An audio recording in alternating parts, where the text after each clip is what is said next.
Salah seorang anggota Dewan Pendidikan Garut, Dian Hasanuddin, pernah berstatement terkait adanya dugaan bagi-bagi proyek di lingkungan Dinas Pendidikan Kabupaten Garut.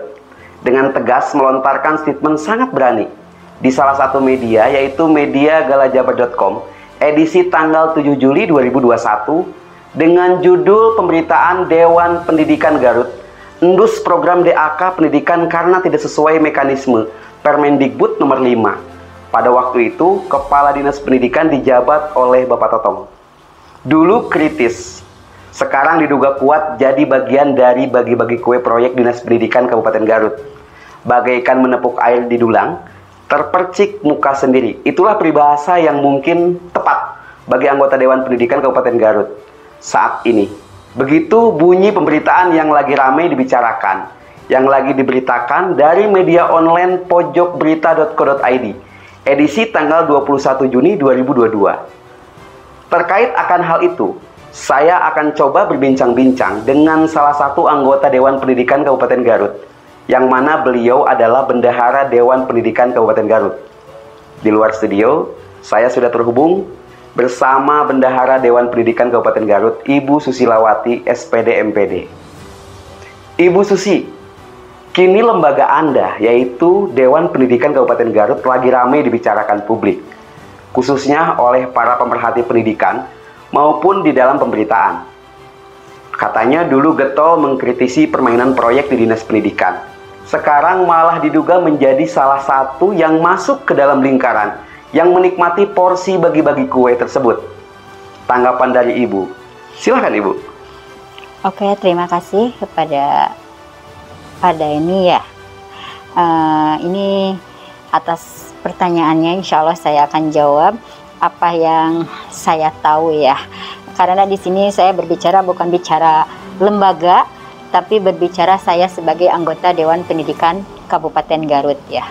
Tentunya dengan ada pemberitaan-pemberitaan ini mungkin bisa jadi opini yang tidak menyenangkan untuk lembaga kami sendiri gitu.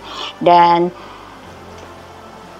saya sendiri di sini cuma memberi tanggapan apa yang saya tahu saja gitu ya, dengan pemberitaan-pemberitaan di luar sana itu supaya tidak jadi blunder gitu ya. Jadi di sini Dewan Pendidikan itu kan lembaga ya, dimana di sana punya fungsi dan tugas itu untuk pertimbangan, motivasi, supporting, dan juga mediasi ya, mediator.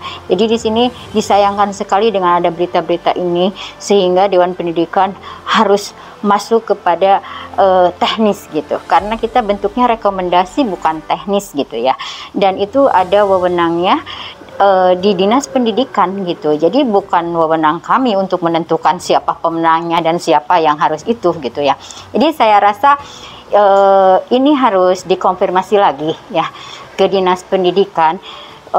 Pasti tahu kan misalnya siapa oknum Dewan Pendidikan Kabupaten Garut itu, karena anggota itu ada 11 dan kami sendiri takutnya saling sangka menyangka gitu ya, karena pas di internal kita berbicara tidak ada gitu ya. Jadi supaya tidak berkembang lebih jauh gitu, alangkah baiknya ini komentar-komentar itu harus Kadisdik dulu yang bisa menjelaskan siapa oknum itu gitu, karena selama ini saya sebagai bendahara di Dewan Pendidikan juga tidak tahu, apalagi ada bagi-bagi kue gitu. Jadi kue yang mana gitu ya, karena itu harus jelas ya, anggaran yang masuk juga ke kas kami itu, dan saya rasa itu perlu dipertanyakan ke dinasnya langsung gitu. Mungkin Bu Susi, dari 11 orang Dewan Pendidikan Kabupaten Garut, ada salah satunya yang diduga terlibat dan mendapatkan proyek dari Dinas Pendidikan Kabupaten Garut. Tentunya ini jadi sorotan publik. Seperti apa tanggapan dari Ibu sendiri? Silahkan Ibu. Ya, selama itu profesional ya tidak jadi masalah gitu ya. Karena di Dewan Pendidikan juga ada yang backgroundnya jadi pengusaha gitu. Dari unsur pengusaha dulu waktu masuknya. Termasuk Ibu sendiri gitu ya. Dari unsur pengusaha. Dan alhamdulillah selama ini perusahaan saya tidak pernah terlibat di dalam dinas pendidikan gitu ya. Meskipun saya secara profesional bisa saja gitu ya. Tapi kan saya kode etik saya sebagai anggota Dewan Pendidikan, ya lebih baik saya mencari pekerjaan di dinas-dinas lain lah daripada Dewan Pendidikan gitu ya. Nanti kan bikin risih juga gitu. Nanti dikiranya menggunakan tangan kita sebagai anggota Dewan Pendidikan gitu. Kalau yang lain masuk, iya secara kalau profesional tidak jadi masalah gitu. Tapi yang dikhawatirkannya itu ya terjadi kong kali kong itu yang tidak diinginkan. Dalam sebuah pemberitaan yang berjudul "Dulu Kritis, Sekarang Diduga Kuat Jadi Bagian dari Bagi-Bagi Kue", proyek Dinas Pendidikan Kabupaten Garut, bagaikan menepuk air di dulang, terpercik muka sendiri. Silahkan Bu, tanggapannya. Ya karena fase pergantian kepala dinas ya, dari kepala dinas yang dulu Pak Totong ke Pak Ade Manadin, tentu di situ ada suatu perubahan-perubahan ya mungkin.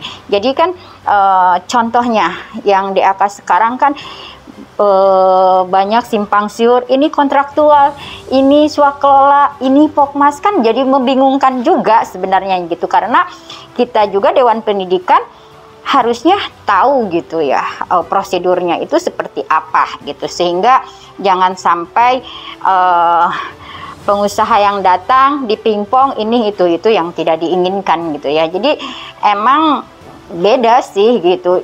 Jadi sekarang kita juga nggak tahu gitu ya, yang harus dikritisinya itu karena tidak ada keterbukaan juga sih yang jadi permasalahan ini. Nah tiba-tiba masalah TIK ini muncul melibatkan salah satu anggota Dewan Pendidikan. Sementara misalnya yang sering kritis itu misalnya dalam pemberitaan itu masuk di dalam itu misalnya ya itu kan. Jadi kami sendiri sebagai Dewan Pendidikan sih kalaulah seperti itu disayangkan, karena kita harus lebih kritis masalah perubahan di pendidikan itu sendiri supaya lebih baik sesuai dengan keinginan Pak Bupati ya. Dengan adanya Dewan Pendidikan itu bisa memberikan pendidikan lebih baik dan IPM meningkat. Mungkin itu ya. Ini pertanyaan terakhir dan sekaligus penutup Bu. Mungkin ada yang ingin Ibu sampaikan kepada Kepala Dinas Pendidikan Kabupaten Garut terkait diduganya bagi-bagi kue proyek Dinas Pendidikan Kabupaten Garut. Silahkan, ini penutup Bu. Oke, saya sebelumnya mohon maaf ya kepada Kadisdik Kabupaten Garut, karena ini jadi bola panas ya untuk Dewan Pendidikan dan menimbulkan ketidakpercayaan gitu masyarakat. Jadi alangkah baiknya supaya tidak jadi blunder juga gitu. Nah ini benang merahnya di mana gitu. Jadi mungkin segera untuk memberikan tanggapan atau klarifikasi supaya ini tidak berlarut-larut masuk kepentingan-kepentingan lain untuk opini yang lain lagi gitu. Jadi mungkin karena ada kesibukan sekarang, dengar-dengar lagi diklat ya. Jadi mungkin nanti Pak Denny bisa langsung mengkonfirmasi Pak Kadisdik, karena kuncinya ini ada di Disdik ya. Makasih.